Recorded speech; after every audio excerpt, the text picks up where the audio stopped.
Halo, assalamualaikum warahmatullahi wabarakatuh. Perkenalkan, nama saya Denny Bayu Prakoso, mahasiswa S1 Teknologi Pendidikan semester 2 non-rek. Hari ini saya membuat monolog video ini untuk memenuhi UAS mata kuliah perkembangan peserta didik tentang menjelaskan sebuah kasus yang menarik bagi saya.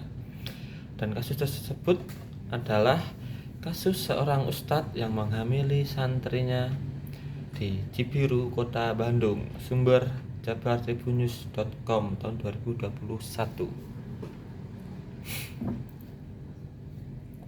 Yang pertama, saya akan menjelaskan tentang dampak bagi anak ketika melihat kasus tersebut di media sosial. Yang pertama, dampak emosional. Dampak emosional saya bagi menjadi dua. Yang pertama adalah kebingungan dan ketidakpercayaan. Kenapa? Karena anak-anak mungkin merasa bingung dan kehilangan percayaan pada figur otoritas, terutama jika mereka menganggap ustadz tersebut sebagai panutan atau tokoh moral. Ini bisa menimbulkan kebingungan mengenai nilai-nilai moral dan etika yang sebelumnya diajarkan oleh ustadz tersebut. Dan dampak emosional yang kedua adalah kecemasan dan ketakutan. Kasus macam ini dapat menimbulkan kecemasan dan ketakutan, terutama jika anak-anak sering berinteraksi dengan ustadz atau berada dalam lingkungan serupa. Mereka mungkin merasa tidak aman atau khawatir bahwa situasi serupa bisa terjadi pada mereka atau teman-teman mereka. Dan untuk dampak yang kedua adalah dampak psikologis. Yang pertama adalah trauma. Anak-anak yang menyaksikan atau mendengar tentang pelecehan seksual dapat mengalami trauma, terutama jika mereka memiliki pengalaman pribadi yang serupa atau mengetahui korban secara pribadi. Trauma ini bisa mempengaruhi kesehatan mental dan emosional mereka dalam jangka waktu yang panjang. Dampak psikologis yang kedua adalah kehilangan rasa percaya.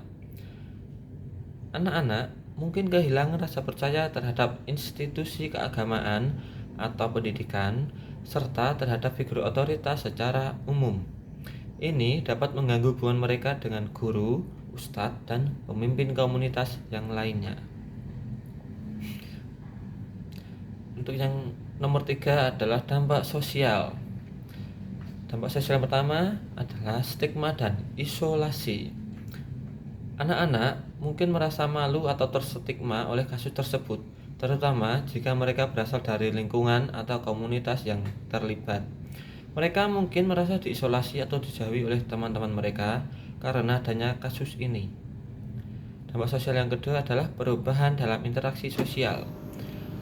Anak-anak mungkin menjadi lebih tertutup atau berhati-hati dalam berinteraksi dengan orang dewasa lainnya, khususnya figur otoritas. Mereka mungkin menjadi kurang percaya dan lebih skeptis terhadap nasihat dan bimbingan dari orang dewasa. Dampak yang keempat adalah dampak pendidikan dan spiritual. Untuk dampak pendidikan dan spiritual, yang pertama, penurunan minat belajar. Jika anak-anak mengaitkan kasus tersebut dengan lingkungan pendidikan atau keagamaan mereka, minat dan motivasi mereka untuk belajar bisa menurun. Mereka mungkin merasa tidak nyaman atau tidak termotivasi untuk berpartisipasi dalam kegiatan yang melibatkan institusi atau figur terkait. Dan untuk dampak pendidikan dan spiritual yang kedua adalah krisis spiritual. Kasus semacam ini dapat menyebabkan krisis spiritual bagi anak-anak, terutama jika mereka memiliki keyakinan yang kuat dan menganggap ustadz tersebut sebagai pembimbing spiritual. Mereka mungkin mempertanyakan keyakinan dan nilai-nilai agama mereka. Jadi untuk dampak bagi anak ketika melihat kasus tersebut, saya menjelaskan ada 4 dampak dan dalam setiap dampaknya ada 2 poin. Lalu untuk bagaimana cara mencegah dampak tersebut ketika anak-anak melihat kasus seperti itu? Untuk mengatasi dampak tersebut, penting bagi orang tua, guru, dan komunitas untuk menyediakan dukungan emosional dan psikologis, serta menciptakan lingkungan yang aman dan terbuka untuk berdialog tentang perasaan dan kekhawatiran anak-anak, dan mengajarkan tentang keselamatan, batasan, dan perilaku yang pantas. Meskipun sulit, Dialog ini penting untuk membantu anak-anak memahami cara melindungi diri mereka sendiri dan mengenali tanda-tanda perilaku yang tidak pantas. Selain itu, penting untuk menegakkan nilai-nilai moral dan etika yang konsisten dan memberikan contoh yang baik melalui tindakan dan perilaku sehari-hari. Nah, jadi kesimpulannya apa? Kesimpulan atau pesan yang ingin saya sampaikan dari kasus tersebut pada guru, orang tua, pelaku, masyarakat, dan masyarakat secara luas adalah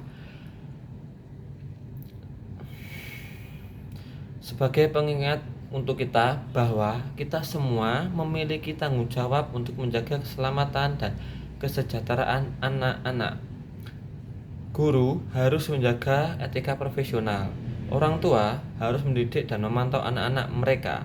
Pelaku harus bertanggung jawab atas tindakan mereka, dan masyarakat harus bekerja sama untuk menciptakan lingkungan yang aman dan mendukung bagi semua.